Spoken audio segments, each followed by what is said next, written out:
How much does it actually cost to build a reasonable home in the village?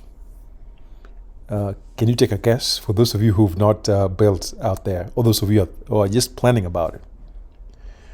Well, stay with me for more on this question and related topic, because that's what we're going to spend the next 10 to 15 minutes reviewing.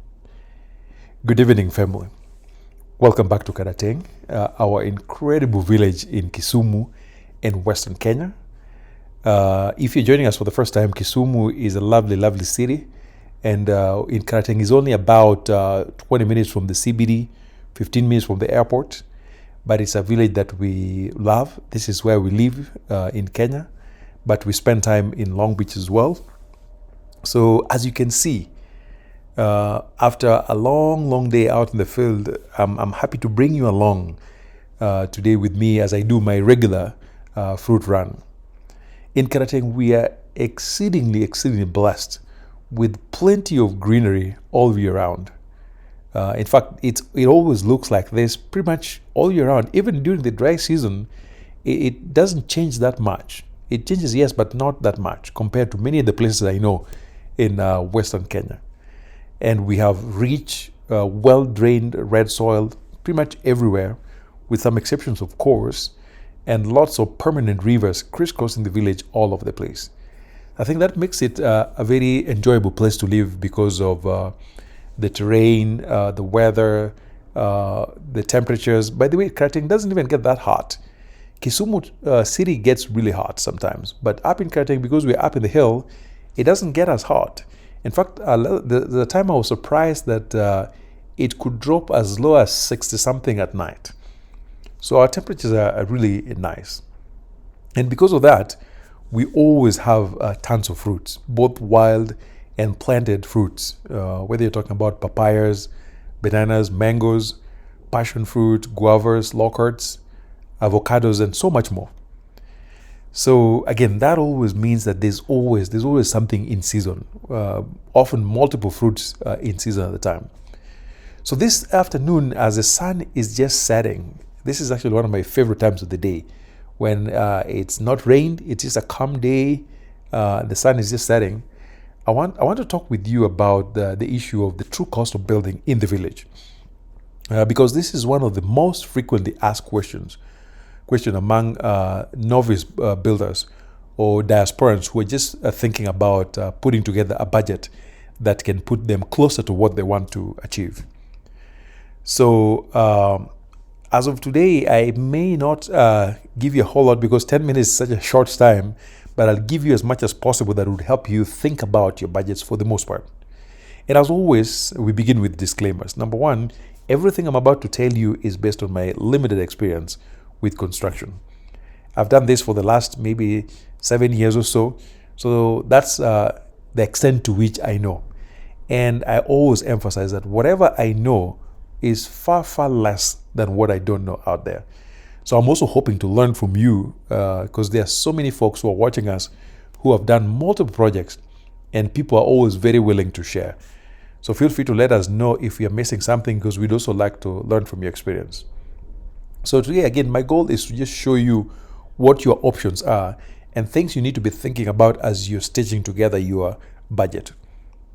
Now, generally speaking, I would say that, again, based on my limited experience, I've seen structures that range from anywhere from 4.5 million Kenya shillings all the way up to 100 million plus in the village.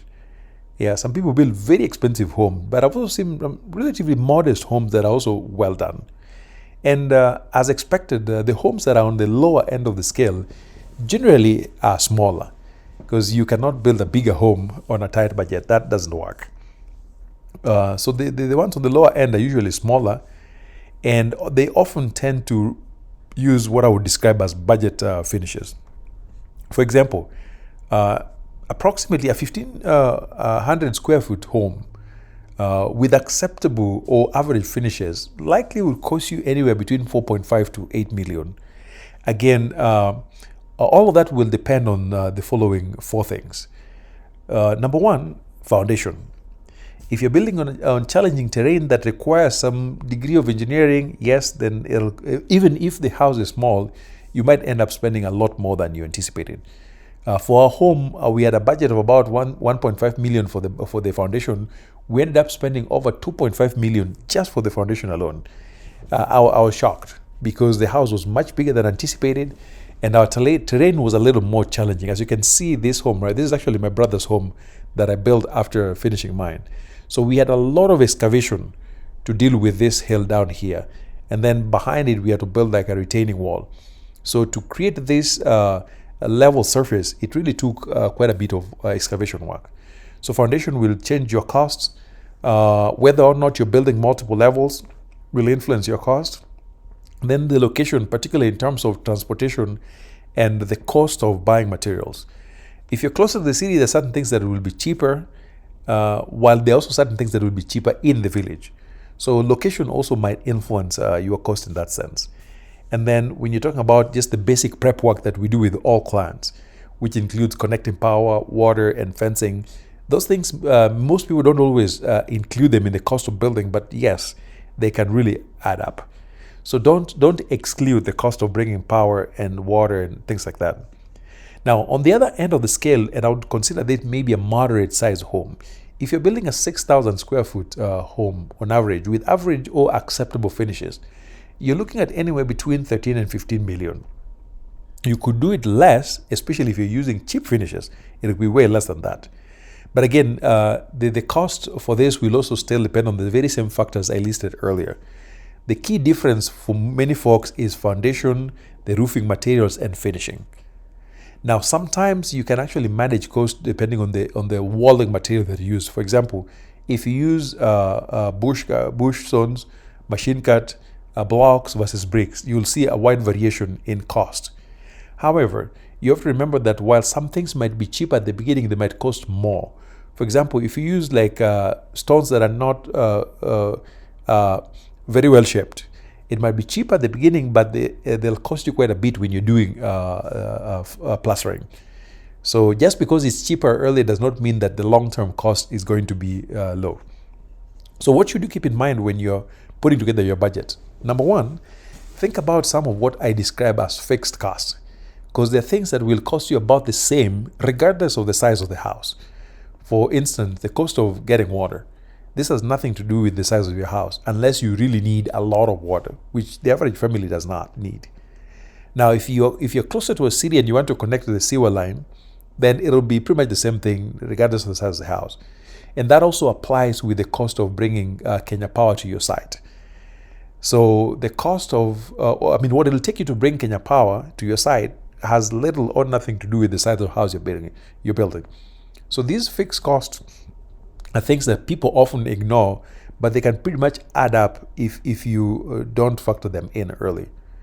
And this is why it's really difficult to calculate the cost of building per square foot. Because in the US, for example, I can tell you that the average cost of building per square foot is about approximately $140 per square foot. In Kenya, it's nearly impossible to factor that in, given all these wild things that we have to figure out. Number two, you need to determine how you're going to navigate labor and material. And you have two options. You can do what I call a full contract or a labor-only contract. With a full contract, we deliver the materials and give you labor. So your job is to simply finance and we get it done. But if you're doing labor only, then we bring the fundis, you pay for labor, and you bring us the material. There's a difference between those two. Full contracts, generally, you have less control as to the quality and the cost of material as you would with labor only. And then, depending on the land you get, some materials actually would be cheaper because right now I have clients who have land with stones on them. So we break those stones, we use them both on the foundation, and we also use the same stones for making ballast. Some clients already have trees on their land. We can cut the same trees, use them. Some clients are right next to the rivers. We just use water from right there, or even sand. So the land that you have could actually have a whole lot more that would save us in terms of materials. So let's figure out what you already have in your land and start with that. Then we can add the rest on top of it. And then you also check on things like the quality of the soil. If it is the kind of soil that require extra engineering, then that might actually drive up the cost. And then you're looking at issues of permits and impact fees. In Kenya, here is the basic truth. Anything to do with permits anywhere basically means you have to visit a bribe center. Those people could not care less what you're building, whether you're doing something shorty, something dangerous, they couldn't care less. It's all a bribe system. And so there's some things that I can't share on video that we can talk when we are meeting one-on-one, but that's just what it is. So the permits, they're not that much. And typically, depending on where you are, like a recent project that I was doing in Rongo, we paid like maybe 30K for the permits. And then in Kisumu, we paid about 50K for the permits. And it just depends. But these places are just bribe centers, nothing to do with whatever you're building. And so then we move to the architectural works. Here is where you see like another wide range of cost. And I've seen people do this for like between 40,000 and up to 1.2 million shillings. But in my estimation, what's reasonable is anywhere between 80K and 250K. Again, this just depends on the complexity of the work being done and who you are talking to. If you're working with an architectural firm that has been there for 30, 40 years, those guys are expensive. Versus when you're working with a young man who's just graduated from college. But also, that experience is valuable. So some young folks are good, some of them are still new in the field. And that was one of my main challenges, that my house was designed by a very novice designer. And there's some things that I'm still not happy about. So as you go down on the scale with architectural works, expect some problems. Now, some architects actually just give people stock plans, and that can be a problem too. Now, remember, anybody who works for you includes overhead and profit in there. And it does not matter whether it's a tiler, whether it's a person doing electricity, whether it's a person supplying you stones, everybody builds in overhead. And so people will just charge different amounts depending on how they value their skills or depending on how they gauge your capacity. So I've seen folks charge astronomical amounts for something very little, but I've also seen people who charge just okay. And so if you choose to go with the consultants, this is where people like us come in. Our job mainly is to help you with the planning part, identify folks that we know are reliable, and supervise that. And so the interesting thing about our roles is basically balancing the needs of the clients versus the desires of the builders. So, for example, with architectural works, a client may want to pay 150,000 when the architects want to charge 190. So my job is to figure out how can I get a number that works for these two groups so that the builders get what is fair, but the client also pays what is reasonable. Now, you don't have to work with consultants like us, because again, our overhead can run anywhere between 1 and 30% depending on just what's going on, but I was also seeing very high overheads. So you don't have to work with a consultant, and here are the conditions. Number one, if you are one person who knows what they're doing, I don't think you need a consultant. I mean, here and there you can learn something, but they're not necessary. Then number two, if you have reliable networks for builders and materials and all that, I don't think you need a consultant. And lastly, if you're able to travel home enough when your project is going on, I honestly don't think you need a consultant. So people who meet those three conditions don't need people like us. Yeah, you can consult here and there, but you don't have to hire us if you know what you're doing, you have reliable networks, and you're home long enough when your project is on. Then you absolutely don't need that overhead that comes with consultancy.